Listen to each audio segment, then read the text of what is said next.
대한민국 최초로 반지하 옥탑방 고시원이라고 하죠. 잔악계라고 부르는 말이 있는데 머리에 피가 말랐나 말랐나를 막 정말 참 그 표현력이 뛰어나다. 그런데 저보다 더 말씀해 주세요.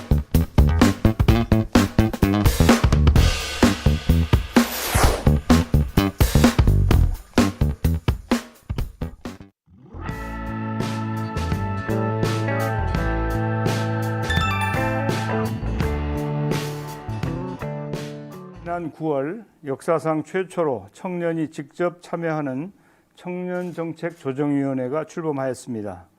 청년정책조정위원회는 17개 관계부처 장관 그리고 광역과 기초지자체장 등 정부위원과 청년정책 전문가 및 청년대표 등 민간위원으로 구성된 범정부 청년정책 컨트롤 타워입니다.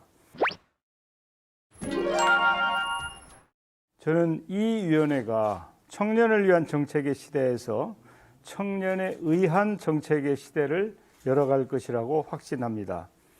여기 계신 민간위원님들은 다양한 활동 분야와 나이, 지역, 성별 등을 종합적으로 고려해서 위촉했기 때문에 우리나라 청년들을 대표해서 현실적인 목소리를 내주실 것으로 생각합니다. 참여를 통해 묻고 싶은 것은 과감하게 묻고 요구하고 싶은 것은 담대하게 소리쳐야 할 것입니다.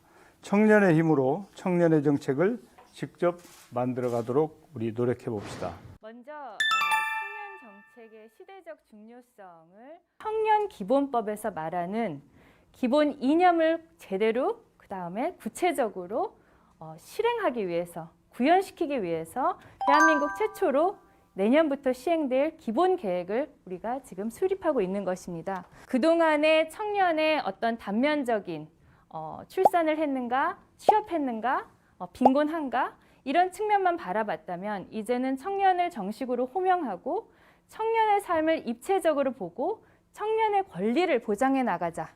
평등한 기회를 제공하고 능동적 삶을 실현할 수 있도록 그리고 실질적으로 주도권을 가지고 참여할 수 있도록 그러한 사회적, 경제적 여건과 환경을 마련하는 것이 청년기본법의 이념입니다. 지금의 제도들은 어떻게 구성되어 있는가? 세계은행에서 발표한 인적 자본 지수에서 한국은 계속해서 2위를 차지하고 있습니다. 한국 청년들이 여러 역량을 갖추었지만 이것이 실질적으로 자신의 삶의 행복도와 삶의 안정에 실질적으로 연결이 돼서 구현되어 나타나지 않는다는 것입니다. 왜냐하면 노동시장에서의 모습을 보면 청년들이 다양한 형태의 비정형 일자리에서 진입하는 모습들이 많이 보여집니다. 가치관이 빠르게 변하는 모습이 보여집니다. 나의 삶에 대한 어떤 주권의식이라든가 기존의 전통적 가족관에서 변화된 모습, 여러 다양한 변화한 가치관들이 보여지지만 실질적으로 삶의 모습을 봤을 때는 취업난이라든가 주거난 때문에 실질적으로는 독립하지 않고 오히려 부모와의 동거 비율이 증가하고 있습니다. 이 세대를 디지털 네이티브 세대라고 한다면 기술 변화를 정말 자연스럽게 체화했지만 이 기술 변화를 노동시장에서 실질적으로 활용하고 그것이 자신의 삶에 긍정적으로 사용하게 하고 있는가? 표준적 고용관계로 설계된 여러 사회 안전망들과 청년들이 들어가는 일자리와 부정합성이 있다는 것입니다. 코로나 세대라고도 하는 이 지금의 청년 노동시장에서 또 다양한 모습에서 보여지고 있는 이 위험과 위기들은 이후 누적될 수가 있다는 것, 가중될 수 있다는 것 때문에 현재의 코로나 위기에 대해서 정부는 강력한 대응과 심각한 경각심을 가지고 우리가 청년 정책을 설계해야 될 것 같습니다. 여건은 어떤지 이걸 좀 다시 한번 진단해 보면 어떨까? 이 청년 정책의 기본 그 이념 중에 하나가 평등한 기회 제공이라고 말을 했는데요.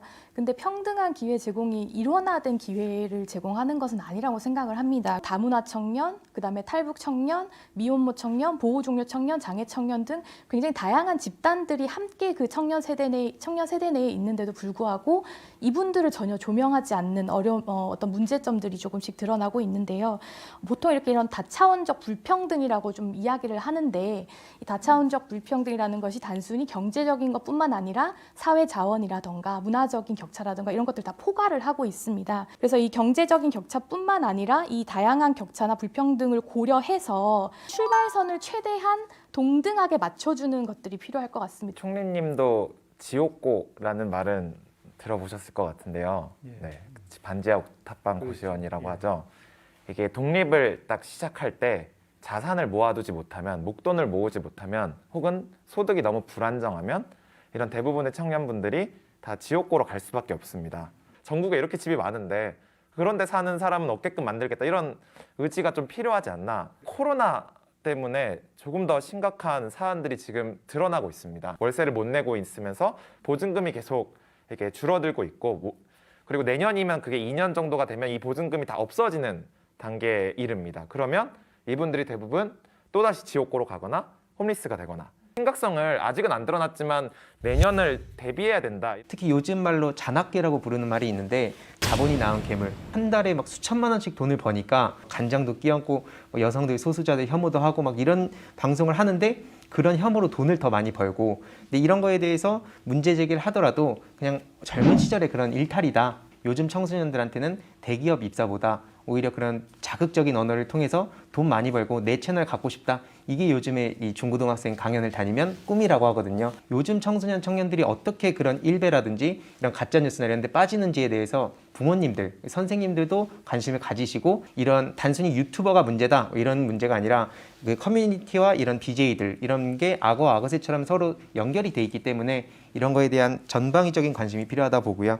그다음에 국내 플랫폼에 대한 어떤 삼진아웃제도 도입을 해야 된다 생각합니다. 지역의 청년들은 점점 떠나가고 있고 이 수도권으로 집중 현상이 너무나 두드러지고 있는 현실인데요. 환경 차이가 가장 클 것 같습니다. 일자리부터 복지 여러 가지 문제들이 갈부될 텐데 소는 누가 키우냐고. 이 젊은 사람들이 다 떠나가면 이 동네는 누가 지킬 것이냐. 청년이 없으면 없을수록 지자창의 의지 또한 청년에 대한 건 당연하게 감소될 것 같습니다. 중앙정부에서 총리님께서 조금 더 목소리를 내서 이 청년들을 이 평준화도 하향 평준화가 아닌 좀 더 상향 평준화가 됐으면 하는 바람이 큽니다. 화두가 되고 그 변화를 직감하지 못한, 그러니까 그 변화가 어떤 누구나 교육기회를 고르게 보장받을 수 있는 정책이 지금 좀 파격적으로 제한되어야 되는 때가 아닐까. 좀 더 저소득에 그리고 좀 지역에 있는 청년들이 교육의 기회를 좀 더 보장받을 수 있게끔 교육비만큼은 국가가 과감하게 책임지고 부담하겠다라는 그런 정책적 시도가 필요하지 않을까라는 생각. 청년들이 창업을 많이 하면 할수록 당연하게도 사업을 폐업을 하거나 실패하는 청년들도 많아질 수밖에 없는데, 그 청년들이 다시 일어날 수 있는, 재도전할 수 있는 사회적 기반이, 그리고 여건이, 그리고 안전망이 확보되어 있는가. 청년들이 조금 더 실패할 수 있는 권리를 좀 주자. 이 마음 건강의 스펙트럼을 5로 놓고 봤을 때 보통 3에서부터는 의료적 개입을 하고 4나 5를 보통 이제 자살 위험군으로 둔다면 여기는 이제 적극적인 정부 개입이 돼야 되겠죠. 근데 1과 2단계에 있는 청년들이 많습니다. 특히 코로나 상황으로 인해서 일자리를 잃거나 혹은 이제 계속해서 집안에 있다 보니까 가족 간의 불화가 생기는 경우들도 있고요. 사실 이제 미래가 불투명하다 보니까 뭘 해야 될지 몰라서 불안과 스트레스에 시달리는 청년들이 있는데, 사실 이분들에게 가장 필요한 거는 자기 회복력이 가장 중요하거든요. 스스로 어떤 그 심리적이거나 정서적인 어려움이 있는 걸 스스로 어떻게 극복하고 아니면 컨트롤링 할 수 있게끔 하는 것이 중요한데, 그게 지금 현재 그 청년 정책 중에서 광주와 서울에서 청년 마음 건강을 지원을 하고 있습니다. 그럼 저는 전국적으로 이것들이 좀 지원돼야 된다고 생각을 하고요. 이 조정위원회 말고도 되게 여러 분야, 일자리든 주거든 복지든 다양한 분야의 청년들이 참여하는 것이 앞으로의 과제라고 생각을 하고 있는데요. 어떤 말은 전 나이가 어린 게 우리가 뭘 알아? 라는 말을 너무 많이 들었었고, 심지어 제 머리에 피가 말랐나 말랐나를 막 자꾸 물어보시는 분들도 있으세요. 이 나이로만 평가하는 문화부터 우선 바꾸는 게 좋지 않을까 싶습니다. 일단 이 기성세대 분들께서의 인식 변화가 중요할 것 같은데요. 저희 또한 누군가의 귀한 자식이기 때문에 청년들에게 늘 존중하는, 서로 함께 존중할 수 있는 그런 문화가 조성되어야 될 것 같습니다. 중앙정부뿐만 아니라 각 지자체까지 내려가면 너무 좋을 것 같아요. 아주 명쾌하게 머리가 좀 정리가 되고, 제가 있지 않습니까? 해왔던 일들에 대한 있지 않습니까? 이런 종합적인 평가도 해주시고 굉장히 큰 도움이 됐다, 이렇게 좀 말씀을 좀 올리겠습니다. 일자리, 그리고 주거, 금융, 자산 형성, 이런 재반 문제들, 교육 문제부터 해가지고 청년들이 고민하고 필요로 하는 어떤 정책 수요를 저희들이 있지 않습니까? 다 모아서 그것을 예산 사업화해가지고 패키지로 좀 관리를 좀 하고 있다. 이렇게 우리 미래 세대에 대한 어떤 투자, 가장 중요한 청년 희망을 드리기 위한 예산을 저희들이 정부가 각별하게 좀 관심을 두고 있다. 이런 말씀 좀 드리겠습니다. 이제 오늘 여러분들하고 이렇게 대화를 하면서 야, 정말 참 그 표현력이 뛰어나다. 제가 국회의장까지 했잖아요. 그런데 저보다 여러분들이 더 말씀을 잘해. 요즘 청년들은 실력도 있고 정말 잘해요. 잘 알 수 있는 기회였던 것 같습니다. 그 도산 안창호 선생님의 말씀을 제가 항상 인용하는데요. 청년에게 붙이는 글이라는 글이 있어요. 거기에서 절망은 청년의 죽음이요. 청년이 죽으면 민족이 죽는다라고 말씀을 하셨어요. 그 대한민국이 어려움에 처할 때마다 다름 아닌 우리 청년들이 용기와 열정으로 앞장서서 위기를 극복해 왔습니다. 미래를 만들어갈 청년들이 희망을 잃지 않고 주체적인 삶을 살 수 있도록 하는 것은 정부의 책무라고 봐야 되겠다. 우리 청년들이 당면한 어려움을 근본적으로 해결하기 위한 깊은 고민이 거기에 담겨야 되겠다고 저는 생각을 합니다. 그래서 앞으로도 더 열심히 우리 청년들을 위해서 함께 고민하고 지혜를 모아갔으면 좋겠습니다. 감사합니다.